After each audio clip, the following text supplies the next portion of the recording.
Welcome in. It has been a little while since we've been here. Merrifield Sportsbook Show is back with everybody here. Jay DeCoster's here. Justin Walsh is here. Matt Merrifield's here. Myself, Nick Bird is here. Wow, it feels good to be back. Jay DeCoster, we haven't seen you since, I think, pre-Super Bowl. You took the week after the Super Bowl off. Now we took the week after that off. Jay, how are you doing on this Wednesday evening? Well, I mean, I didn't take it off. My work decided to do it for me. So Cintas put me in the graveyard shift a couple weeks ago, so that's fun. But overall, pretty good. Still coming off the great win that USA Hockey had on Sunday. We'll talk about that. But yeah, other than that, pretty good. Baseball's upon us, and we're in peak college hoop season. It's going to get better. So. Indeed, we are last week in February. If people, have John Rothstein's tweet alerts on, you got a alert at 4 o'clock today saying it was 8 hours until March, even though it is February 25th. Justin Walsh, how are you doing here on this Wednesday evening?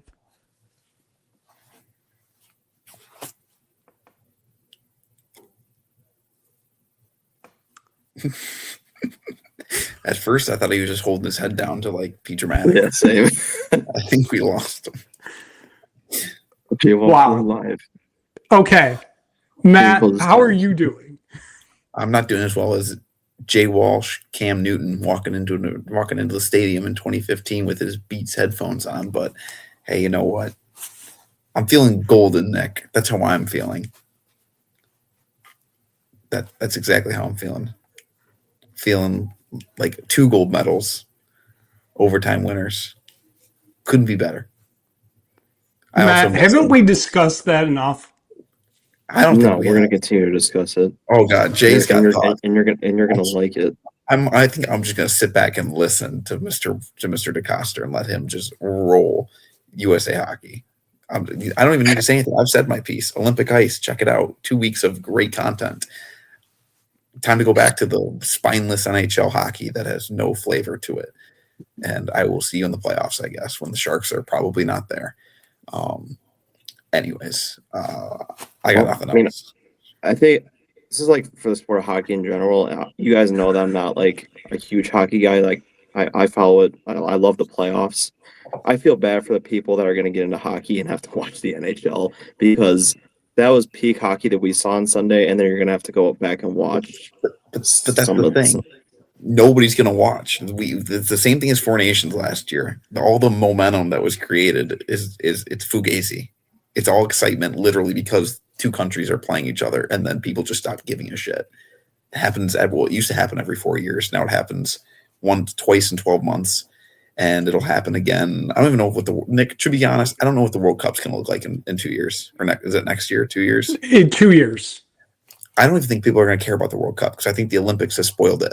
I think the only reason Four Nations was so successful is we were waiting for the Olympics. Truthfully. Maybe the World Cup will be okay. It's not going to be unwatchable, but let's not expect it to be Four Nations level excitement, entertainment. Temper our expectations. Anyways, Mr. Walsh, how are you doing? Let's try this again. Doing all right. Doing all right on this Wednesday evening. Doing a lot better since I just watched UConn finish up just an absolute beatdown of St. John's basketball, considering I had minus 5.5 card on that game. That was a fairly sweat-free bet there. So thank you to the UConn Huskies for that. You're welcome.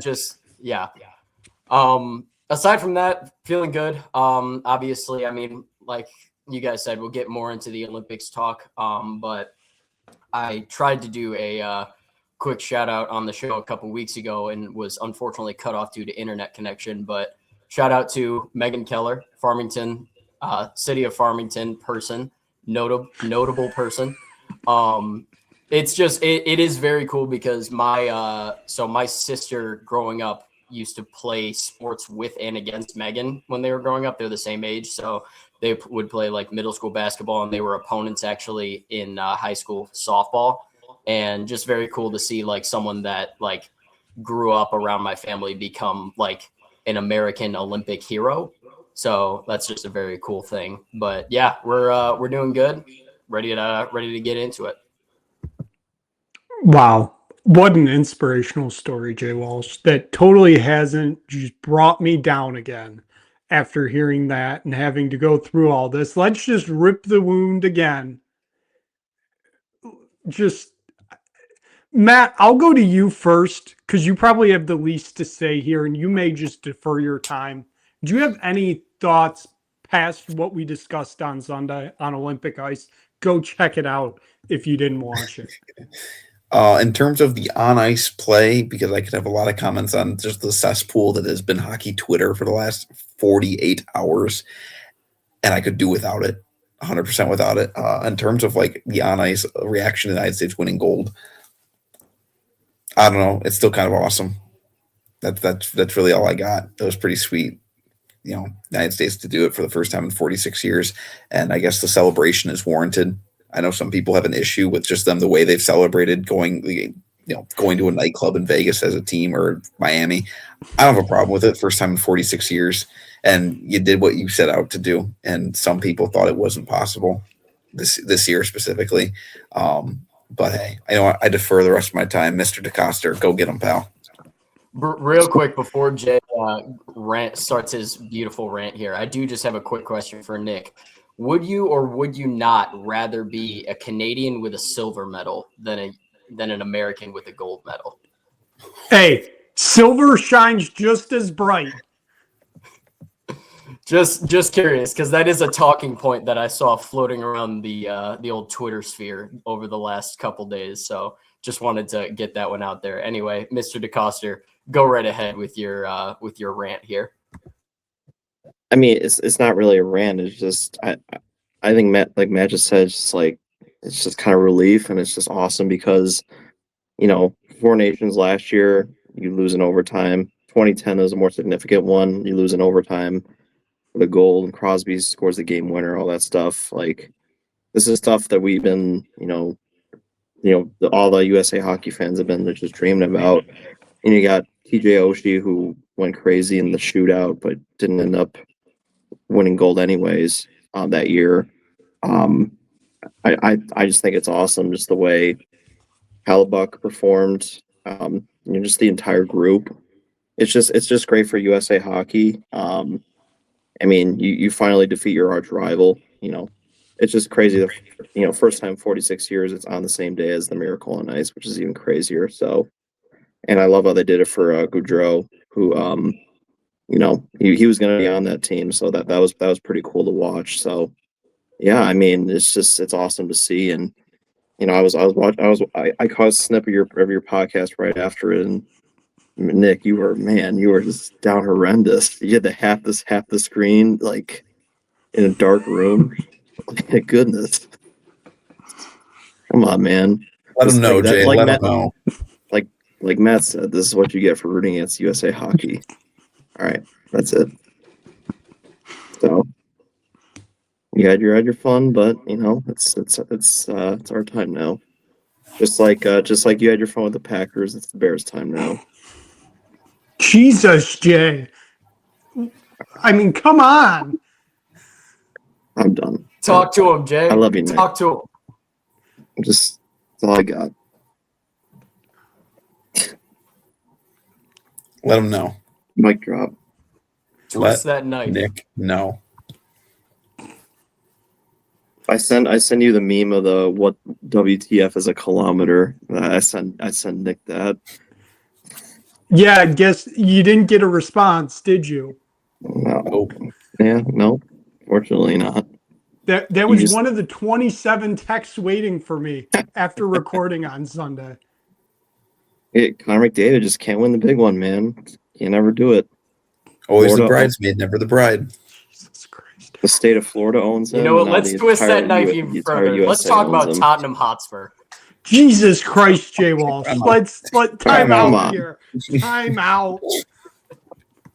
Now we're getting into soccer. We went football. Now soccer. Jesus. Hey, at least you're not in the Rough time to championship. be a Nick Burt. At least you're not in the championship, and then you have financial restrictions placed upon you and sanctions placed, and now you're going to get relegated to the fucking League One. This is true. It could be And worse your though. owner died in a plane crash or a helicopter crash. Outside the stadium. Nothing good. Nothing. Wait, what? You didn't know that? It was at the stadium. Yeah. What? Wow. The more Jay you know. Walsh, do you have We sold our soul for that title in 2016. correct? Very correct. You stole it from us. You stole it. That's not You stole it. Jay Walsh, do you have any comments here other than what you have already said? I mean, I have never pretended to be a huge hockey person. I don't really pay that much attention to the NHL, but obviously when it comes to the Olympics, I'm going to pay attention more. It was just very, very cool for me to watch. Obviously, I mean, those two gold medal games were just objectively phenomenal games to watch. Obviously, both of them going into overtime.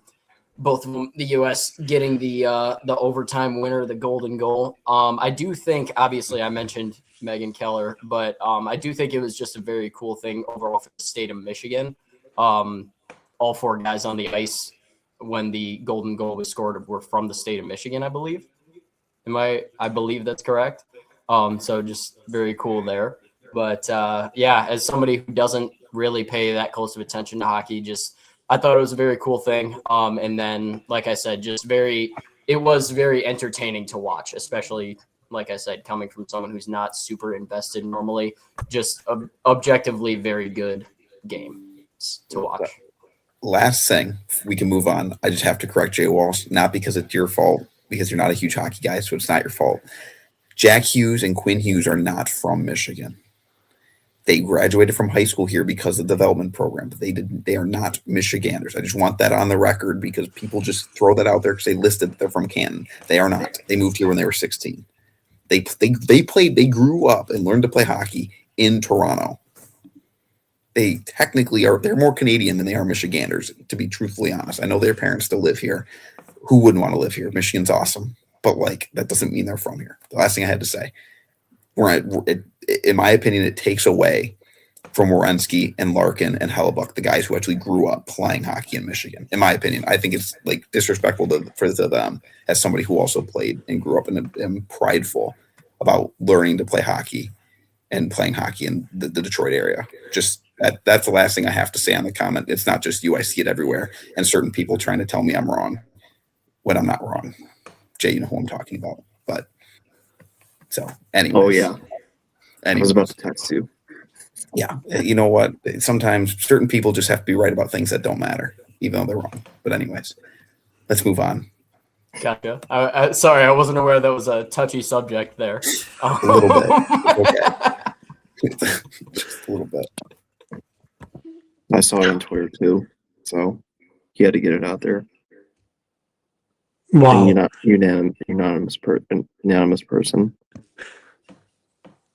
This is something. So let's get into it. Canadian curling is as high as it's ever been. I'm kidding. We're not doing this. I guess let's just get into college hoops. Like I said, we have a few days left in February. March is basically here. We're starting to get we've had big game feels. We had, what some are calling the most innovative game of all time on Saturday between Michigan and Duke. Guys, no, stop. This is disgusting. We're not playing non-con games in February. Let's stop there. Listen, we got a lot to get through just because there's a lot of college basketball. Jay, we'll start with you. What is your one focus kind of right now in the college basketball realm? What are you watching for as we're going into March here? I mean, yeah, obviously the Big Ten and Big 12 are the two most dominant conferences and just so fun to watch. I feel like every big Monday there's just a huge matchup. And the Big 12 tournament's going to be amazing. Obviously, the Big 10 tournament here in Chicago is going to be a lot of fun. You got teams like Nebraska who have been struggling recently. only 52 in Ken Palm in offensive efficiency, but still they're a gritty team to watch. I mean, the Big Ten tournament, I would just say in general, the Big 12 and Big Ten tournaments are going to be really, really fun to watch. I know conference tournaments don't mean a whole lot, but I mean, it's still really, really good basketball heading into before tournament time. I just obviously Michigan State Purdue is going to be it's going to be a really good game. MSU never wins in Mackey, but still, Purdue's a gettable team. And obviously we got Illinois, Michigan Friday night. That should be a lot of fun. We'll see if Illinois can respond. Michigan's just a dominant team, and I agree, Nick, that Michigan Duke game didn't mean anything. It's just it could be a preview of the Natty. It didn't mean anything. It was a fun game.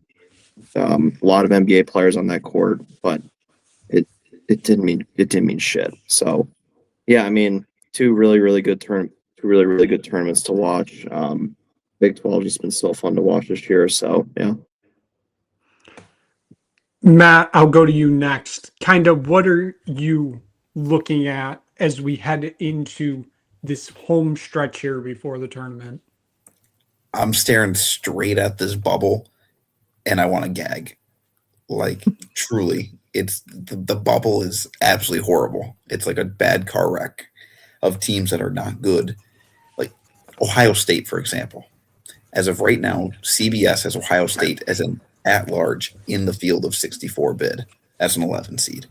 Now, currently they're up by 12, like 4 minutes in against Iowa. Not quite sure what's going on there. Iowa's a similar team in this situation. These middle-of-the-road Big Ten teams are not good. They haven't beaten anybody. Ohio State has I believe the example you're using, Ohio State, I believe they don't have a quad one win on the year, unless I'm mistaken. They beat Wisconsin last Tuesday. I think that's okay. It. At home, they beat them by 17. That is their one ranked win, one competitively play. They played UNC and Nebraska tough, but like they won by 1 to Micah Shasberry. The Broadway play is dead in South Bend after what happened last night to Duke. It's bad.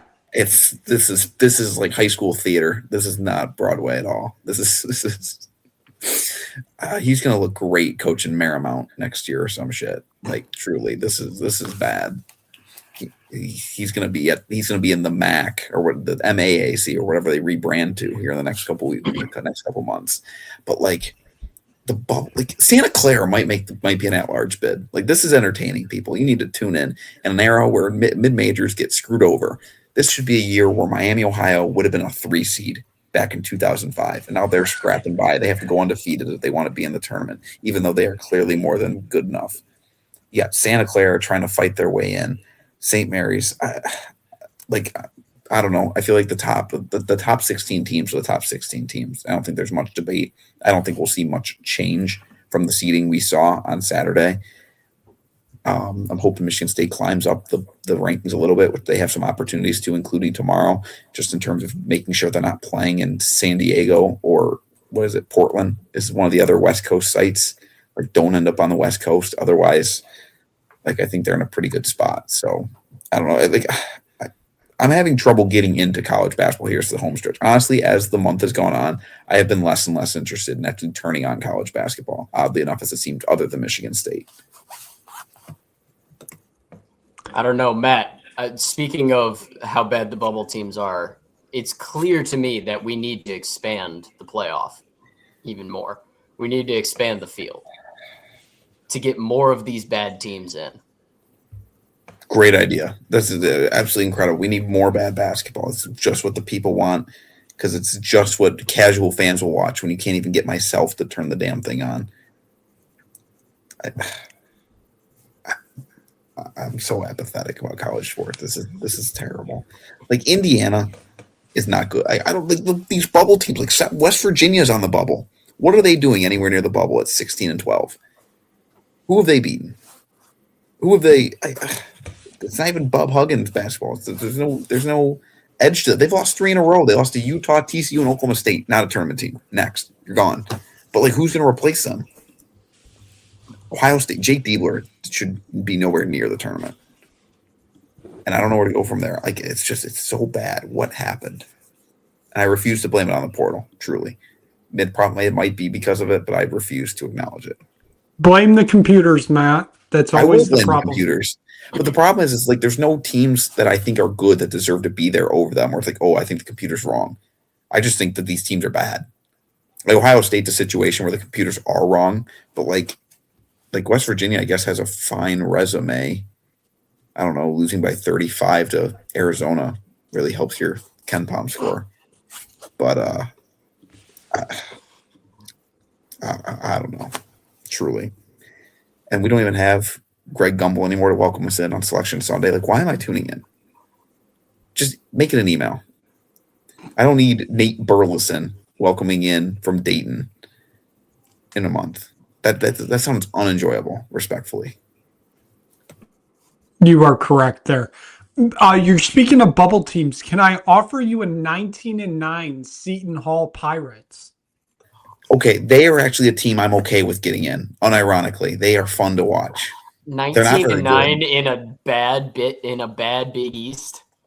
At least they are. I don't know. They play a fun form. Like, what does Ohio State do? Like Bruce Thornton. I'm sorry, buddy, you should have transferred because as much as I like him, the rest of his team effing stinks.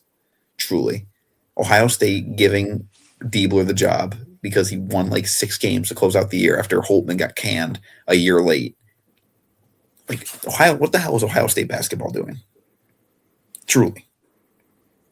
Did Holtman take over from what the hell have they been doing for the last decade plus? I mean, who was early 2010, late 2000s Ohio State basketball was like very, very competent. Tad Mata, baby. And then they just stopped caring.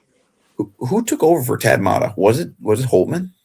I believe it was Holtman. Oh, good Lord. What? Really? I thought it was. I feel like there was a bridge guy because I thought they were more competitive. But bring back Aaron Kraft.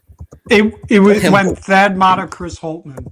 Let Aaron Kraft coach the damn team. Him and Greg Oden. Get this baby right on the right ship. There's another guy, big. He wore number 32. Big guy forward. Something Thomas. Back when they beat State on Senior Day to win the Big Ten title. I'll find his name. He should also be on that staff. Just bring back the old gang, just like Georgetown did, because that worked out for them. Wow. Are you speaking of Jared Sullinger? No, not Jared Sullinger. Okay. No. I'm not thinking of Turner. This guy was needed one more year. Everyone knows that. This guy was correct. Pure Ohio State hoops. Your typical like Derek Nix type round and pound.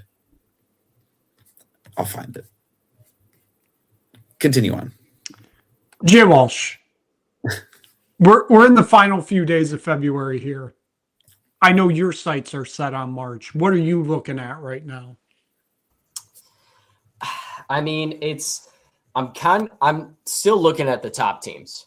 Just because, like Matt said, I really don't think that there's going to be there's not really going to be any big Cinderella stories this year in terms of like making it through and upsetting one of the top teams. The top teams are the top teams for a reason. We've kind of known all year there's a pretty clear separation between, I would say, even the top like 6 to 8 teams in the country and everybody else. So, I mean, the one thing that I will say, and I said this throughout the game on Saturday and even afterwards, obviously Michigan-Duke was an objectively great basketball game to watch. Very good basketball game. 2 of the best teams in the country. Unfortunately, and I really, really hope I'm wrong about this, but even though they lost that game, I somehow came out of that game feeling higher on Michigan than I do about Duke. I can't necessarily explain it. I just, watching that game, there were certain points where it literally just felt to me like this Michigan team, when they turn it on, I don't know that there's anybody else in the country that can hang with them. And I really hope I'm wrong about that. The way I kind of likened it before was I was talking to other people. I said during that game, there are certain times when this Michigan team, obviously not to the same degree because the team I'm about to talk about went undefeated, but I get the same feeling at certain points in the game watching this Michigan team as I got watching the 2023 Michigan football team, where I just kind of had that dread in me of this might be the best team in the country. And I don't know that there's anybody that can really So you're saying they cheat? They're reliably cheating? stop. Yeah, are we saying they're Yeah, let cheating, them Jay know, Walsh? Jay. That's not what Hold I'm on. saying. Do we know they're not?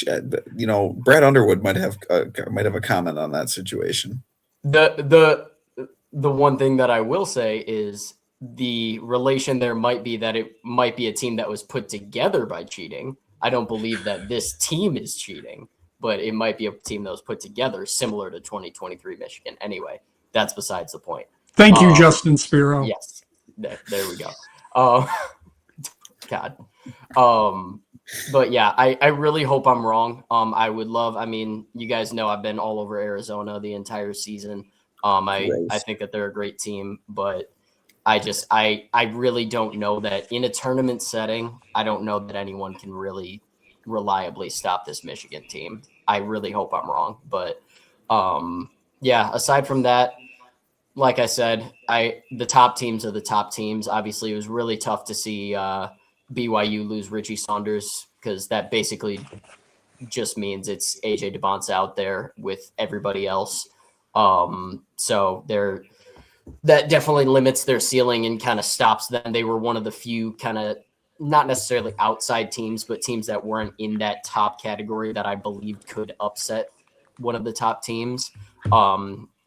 Now that that's gone, I really don't see that there are too many possible upsets with those top teams. I think it's going to be a very chalky bracket this year. And Matt kind of already brought up what I was going to go into next about the bubble. Like, it's bad. Like, I don't think much more needs to be said about that. As we kind of move on here, though, obviously everybody's starting to look potentially at who could be the upset team right now. And I know it's hard to predict, even though we haven't gone through conference tournaments now. Matt, do you have a mid-major you're kind of keeping your eye on right now? And why is it DePaul? So you're claiming the Big East is a mid-major? No. I think South Florida. I think they're a team that they're coming out of the American. It's always an interesting conference with their setup and kind of how they play. And are they a mid-major? Are they not? They've done really well in the American Conference. They've taken care of business. They didn't really play many teams in non-conference. They kept it close with Alabama in a high-scoring game. But I think depending on the matchup, and I think this year it truly just comes down to matchup more than other years. I know that's more of a cop-out answer, but truly, like there are certain teams I think match up really well against certain teams. I think Stephen F. Austin's kind of an interesting team coming out of is the Southland Conference still a thing? Yes. I know like New Orleans left, so that's why I wasn't 100% sure. That's why I had to ask. But like there's no team that truly stands out. I am very much on board of Miami ain't winning a game. And they sure as hell ain't making it out of the first weekend. As Nick, you and I are kind of on the same page about in terms of teams that win 30 games as a mid-major and their success in the postseason. But otherwise, nobody really stands out to me. I think it's going to be a similar year to last year in terms of chalkiness, I guess. But I do think there's going to be one big upset. I think we're kind of due for that in some sort of capacity. Now, who that will be, I don't know. I have an inkling, but like I've had an inkling about this team since fucking June, and everybody gets mad at me and tells me I'm wrong. And so we're just going to keep my hands tight to my cards close to my chest until the bracket comes out, and I'll let you know. All I'm saying is they get matched up against a team that doesn't have a player over 6'6", and they have to play PJ Tucker basketball. I'm going to be very tempted to pick this upset, regardless if it says 16-1. Yeah, who will the team that gets upset in the first round be, and why will it be one of Purdue, Nebraska, or Michigan State? Not one of those teams. Different Big Ten team. Nebraska might lose, but that's besides the point. And Purdue also might lose, but that's also besides the point. Illinois. Also not who I'm talking about. It's Michigan. Didn't say that. We're going to wait and see. Jay Walsh, do you have a mid-major you're keeping your eye on? Nobody in particular. My answer to this is whoever gets matched up with Nebraska, because at this point, I haven't seen what their projected seed line is right now. It's got to be probably a 4 at this point, maybe a 3. Give me that 14 seed upset if they're a 3. Give it to me. I don't believe in Nebraska. I think they're gonna fall victim to. I mean, obviously, the big news with them is, can they finally get that first NCAA tournament game? So I think they're going to come in a little bit tense into that game, and they're going to go up against a mid-major that's ready to do whatever the hell they can. And Nebraska does not have the talent to overcome a team like that. They win their games by working hard and hustling, which is a good thing, but in order to down those scrappy mid-major teams that are going to give it every single thing that they got and they're going to out-hustle you, you have to out-talent them. And I don't know that Nebraska can do that. So my answer to this question is whatever 14 or 13 seed ends up playing Nebraska in the first round. Jay, we'll go to you next here. Do you have a specific mid-major you're kind of keeping your eye on? Yeah, I mean, I was kind of looking through here. Belmont kind of intrigues me. I mean, they shoot the ball really, really well. They're a top 50 team in KenPom or in offensive efficiency, actually top 30, actually. So I mean, I feel like that would be maybe a 13 or 14 seed that can put, a Big Ten team like Nebraska on notice, like Jay Walsh said. I could see that happening. Tulsa kind of intrigues me a little bit. I know they're in the American, just like USF is. This is kind of for jokes, but Amir Oricon is back at McNeese State, so you can't bet against McNeese State, even though Will Wade isn't there to. Yeah, so McNeese State, there you go. So McNeese State and Belmont, give it to me. McNeese State in the year of our Lord and Savior 2026. Hey, he's back. I thought he went to NC State, and I don't know what happened. So, I mean, he's watching. Trey Holloman got into a bar fight with him. Yes, exactly. Wow. I mean, it's the team I've been watching all year. They've lost 2 out of the last 3, I think, but they're still going. St. Louis, the Billikens, Josh Schertz get ball. I love it. I'm going to be really sad if he takes the job at Syracuse when it opens, because that is going to ruin my love for this man, because he is on a Dan Hurley coaching level for me. He is a insane basketball mind. I love what he's doing with this St. Louis team. Obviously, love what he did with Indiana State. They should have made the tournament. That's neither here nor there. St. Louis has the potential to be that team that goes up against Nebraska in the first round and beats them by 20. That's just the way it is. Robbie Avila, in his 19th year of college, is going to put Fred Hoiberg, he's going to send him out to pasture. It's going to be bad. I like St. Louis. This weekend, we got a few big games between when we're recording now and when we'll record again. It was mentioned Michigan State going to Purdue on Thursday night, so that is tomorrow as of recording. Michigan goes to Illinois on Friday. I know in the great WCC, we have St. Mary's Gonzaga for the final time as conference members. Listen, it's a basketball game. It's enjoyable. That's a game that, Bill Walton would be on at 10:30 at night, and Bill Walton no longer with us. Shout out, friend of the program. Missed. though. Jay Walsh, I'll go with you first. The game you're looking forward to this weekend, or not even weekend. You know what I mean here. Well, I can't really say that I'm looking forward to Michigan State Purdue because MSU never wins at Mackey, and I'm fully expecting that game to just be one of the ugliest basketball games I've ever watched. We do have a good Big 12 matchup that I am definitely looking forward to in Arizona, Kansas, the rematch. This one at Arizona. Obviously, Kansas giving Arizona that loss. What was it? 2 weeks ago now? Maybe 3? I think 2 weeks ago. Obviously, two very, very good teams. We'll see what's going on with Darren Peterson at that time, but yeah, that's a game that I'm looking forward to just simply because it's who I have believed most of the season is maybe the best team in the country versus maybe the best individual player in the country. Obviously, they didn't need him last time to beat Arizona, but it'll be interesting to see how that game shakes out.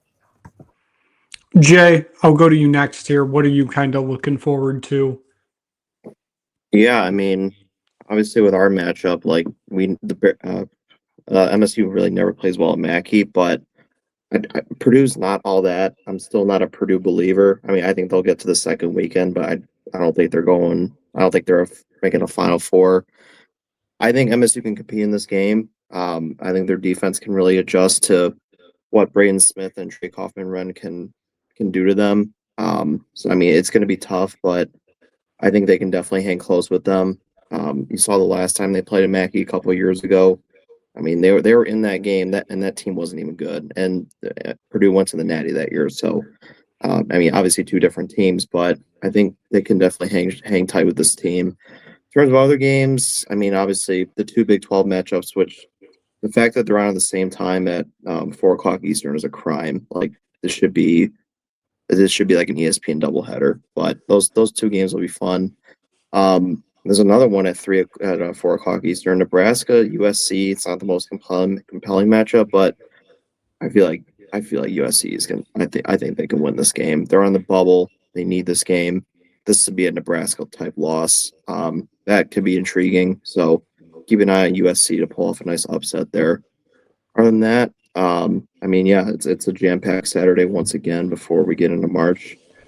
I mean, Virginia Duke doesn't really intrigue me that much. I know Virginia's really good. It's glad to see that they're back, but Duke's probably just going to mop the floor with them. They're just on a whole another level. So,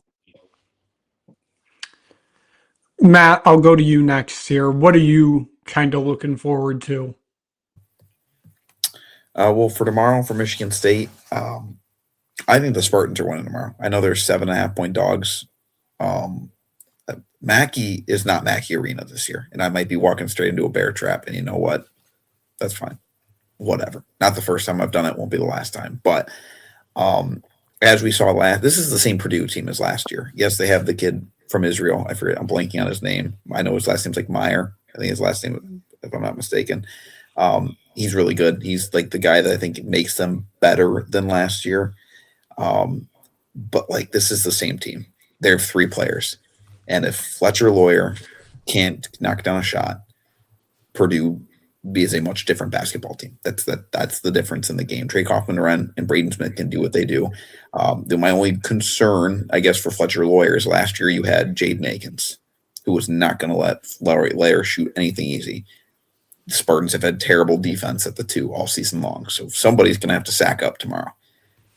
Thinking it's straightforward. He's a little bit longer than Kurtang. But we'll have to wait and see. I know Jordan Scott's been better as of late. He's going to have to play really well once again. Now he's been that difference here as of late. Fletcher Lawyer's played really good too recently. He has scored in double figures now in every game this month. Is he due for an off night? Hopefully. That'd be pretty sweet. But all in all, this is a really good it's a good Purdue team, but yeah, Omer Meyer, however you say it, I think is a pretty good basketball player. He impressed me when Michigan played, but Purdue Mackey Arena has not been what it's been. And at some point, Spartans have to get rid of that streak. and Jeremy Fears, a Jeremy Fears led basketball team, I think is the team that can go in and do it, because this is his first time playing there. Because if you didn't know, if Gus Johnson hadn't told you already, he got shot in the leg 2 years ago. So he didn't play in that game where State almost won against the national runner-ups. And then into the weekend, I mean, it's a good slate, as everybody has said. Once again, already college basketball loading in down the home stretch. I'm intrigued to see the Virginia game, although I've kind of already predetermined in my head that they're St. John's from last year, which is they might win a game in the tournament, but they're that preseason unranked team that's going to be a top seed. And historically speaking, those teams don't do very well in the tournament. And I think they're a similar situation, even though they are a much better team to watch. They are not your father's Virginia basketball. This is not Tony Bennett, Virginia. I'm blanking on the coach's name, but it was Barry Odom. Ryan Odom, the UMBC coach. Very good basketball coach. I'm glad that Virginia's back. I like when Virginia's good. They're fun. I'm glad that the ACC is slowly getting better, kind of.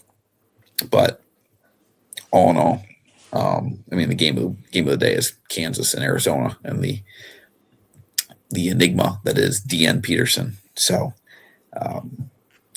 here's to another Saturday. If you're interested in junior hockey, the Flint Firebirds, I don't even know if I could. Actually, they've posted enough teasers.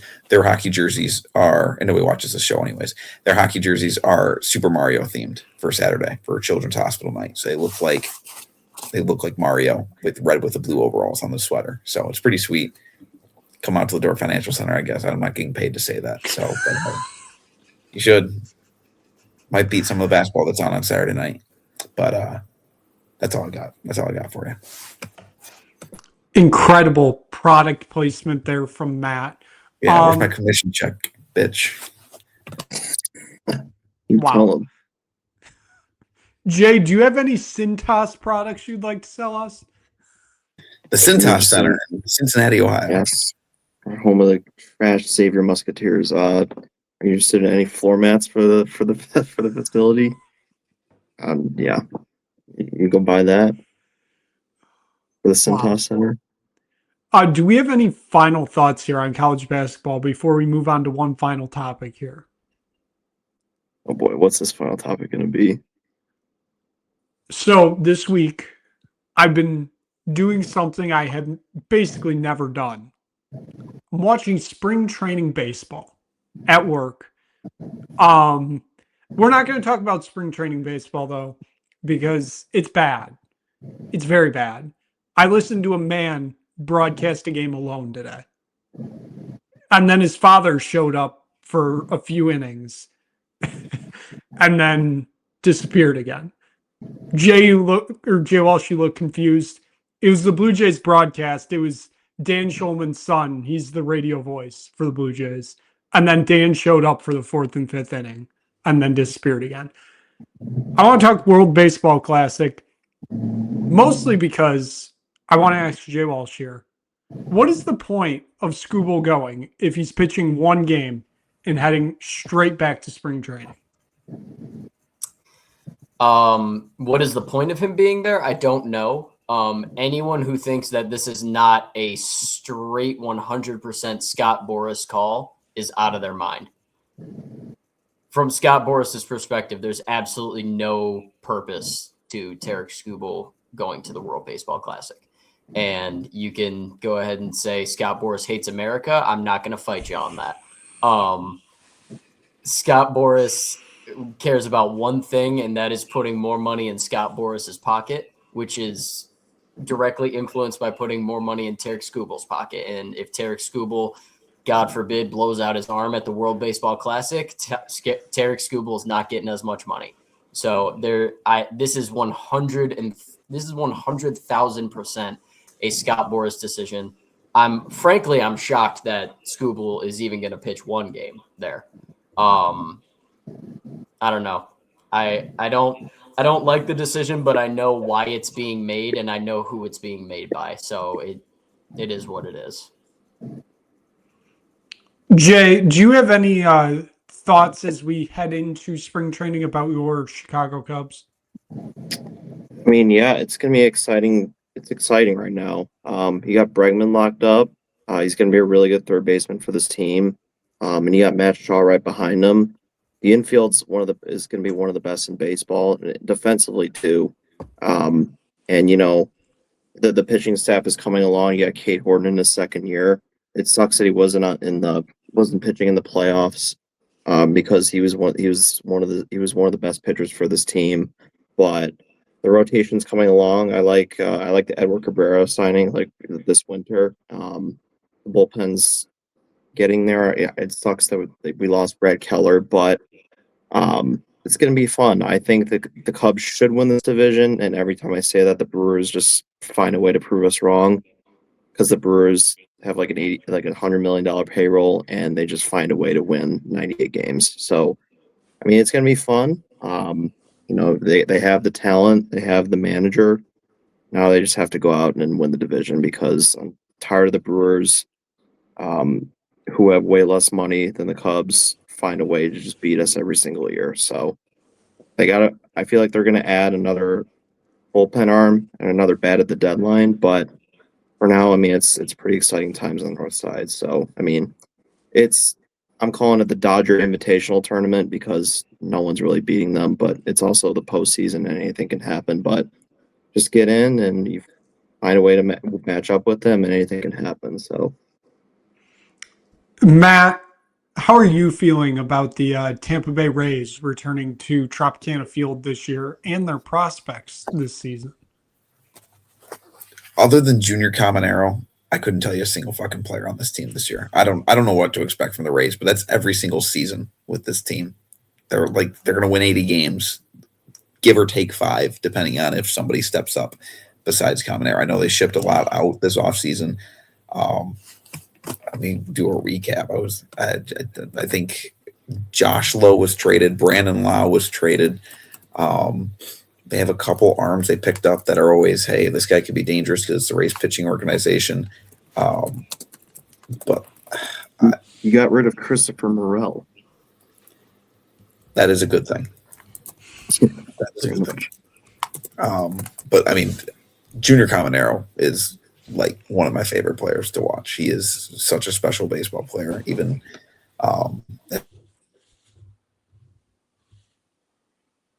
but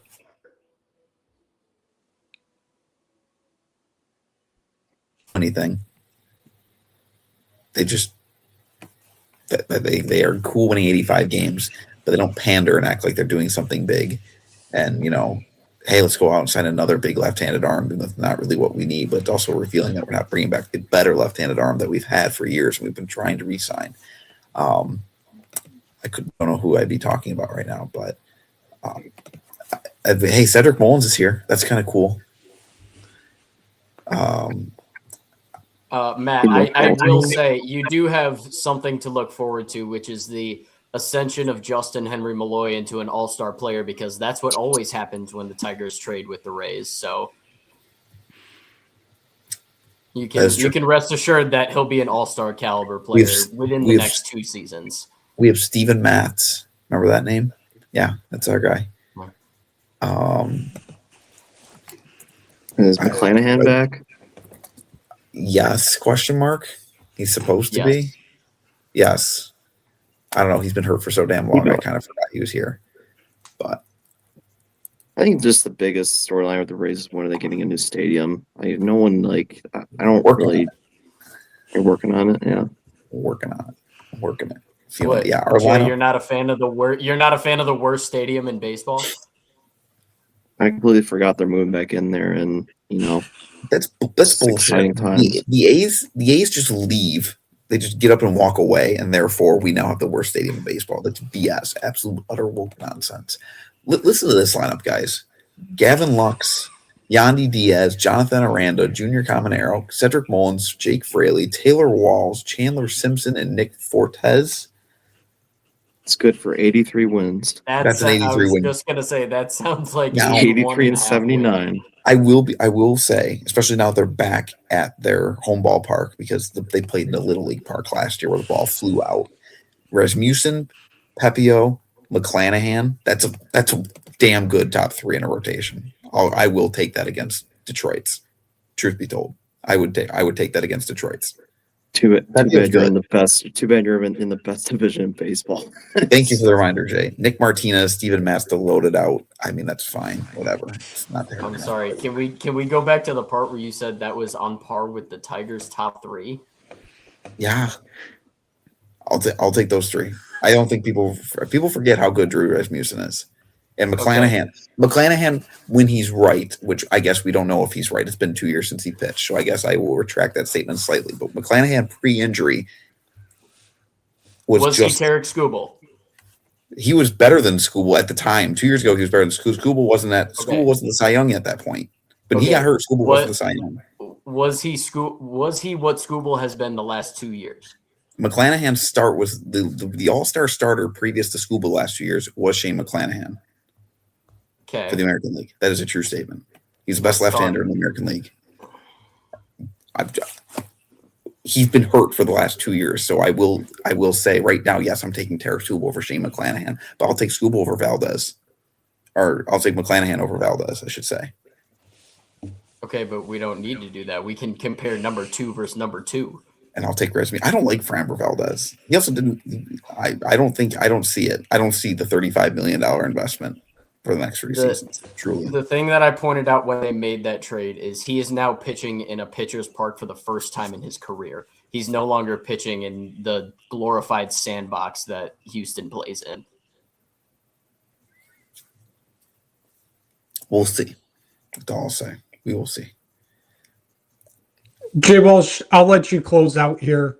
Any comments on your Detroit Tigers here? I have caught bits and pieces of the Tigers spring training games, and I am already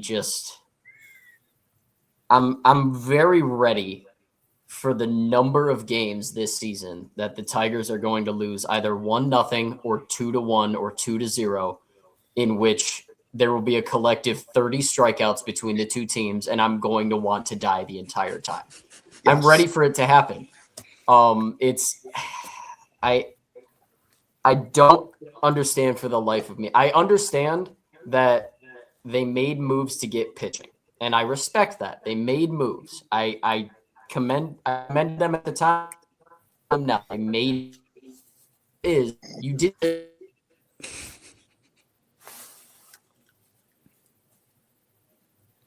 Oh,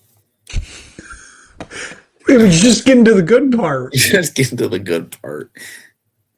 And I can't even rebut what I have to say because he can't hear me. So there's no point in saying what I'm about to say. Well, how about we talk about, while we wait for Jay Walsh to unfreeze himself, how the Tigers had a 15.5 game lead in the division last year and lost it. Or we could talk about that. We could also talk about how the Tigers don't have. God, what is... You gotta be shitting me. All right, go Anyways, I was gonna say. Oh my God, figure it out. Okay. Good boy, Jay. Well, Nick, I was looking at the Cubs schedule. The Illiches have the lizard people have control over my Wi-Fi. Lizard people. Okay. Jay, if you watched Olympic Ice, you would know about the lizard people. They're the reason the U.S. won the gold. Okay, just know that. That's correct. All right, Mr. Walsh, explain to us how your high-priced, I don't even want to call him a bat because he doesn't hit, Javier Baez is going to lead this lineup to a playoff World Series. As I was saying, you made moves, but you didn't address the problem of the team, which is that nobody on this fucking roster can consistently put a bat on the ball for more than like a week at a time. You have guys who will get hot, but then the rest of the lineup goes cold. You have Riley Green, who was very close to setting the all-time record for strikeouts in a season this past year, got over 200. You have Spencer Torkelson, who I have just completely given up on at this point. The saddest part is you're joking, Matt. It's not ridiculous to say that the most reliable bat that the Tigers have right now in terms of a pure bat to ball in clutch scenarios. In clutch scenarios, the person I would rather have maybe Javi Baez. That's the most disgusting part about this is that that's not that much of a hot take based on what we saw from this lineup in the last year. Is it a hot take? No. Is that anywhere near a good thing? Hell, Oh God, no! I'm Oh just- God, no! Trust me, I am nowhere near happy about making that statement. The sad part is it's the reality. Unless we see multiple people in this lineup just completely turn it around and somehow figure out how to hit, which why we're gambling on people learning how to hit in their 5th or 6th season in Major League Baseball, I don't know. But Did somebody unless say we see that gambling on happen- baseball? Hello, Mr. Cleveland Guardians fan. But I just, yeah, I really hope that Scott Harris and Chris Ilitch know something that we all don't about this lineup, but I really don't think they do. And I'm just, as I said, I'm mentally preparing myself now to just watch a number of games in which there are 25 to 30 combined strikeouts between the two teams, and it is just completely unenjoyable baseball. That is going to be truly incredible when one of the hits in that game will be Stephen Kwan getting on base. Oh, only one? Well, I can't. When the Tigers play the Guardians, I bank on Stephen Kwan getting at least 4 total bases in the game. Whether it's walks, whether it's singles, whether it's a double, I bank on him getting 4 total bases in the game. Because for some godforsaken reason, he just does not go away. And then obviously Jose Ramirez does what he does against the Tigers. And unfortunately, because the Tigers can't hit, the Guardians are basically able to beat the Tigers with 2 people. this is correct. Well, at least for you, it's probably your last season with Stephen Kwan. Is it's our last season with Scooble, so it evens out. We'll wrap it up there. What an episode. No, because you're Oh, And he's gone. Wrap it up before he can get and back. he's gone. And it's gone. He's All right. gone. It's gone. Next week, it will be March. We may have mid-major conference tournaments to preview, I think, if my math serves me correctly. We'll see. If not, we're going to be rambling about the same things you probably heard about today. I can't wait for it. I know Matt can't wait for it. I know Jay can't wait for it. Jay Walsh, he may be able to wait for it given his internet connection. I'm not really sure. But we'll see you again next week. Thank you so much for watching. If you just stumbled across the Merrifield Sportsbook Show, make sure you click like, make sure you click subscribe. Nick Bird Sports Network is the place to be. Thank you so much for watching. I'll let Jay Walsh do his thing here. No. What a day. Send it up. End it. End that bitch. Have a great night. See you next week for another episode of the Merrifield Sportsbook Show.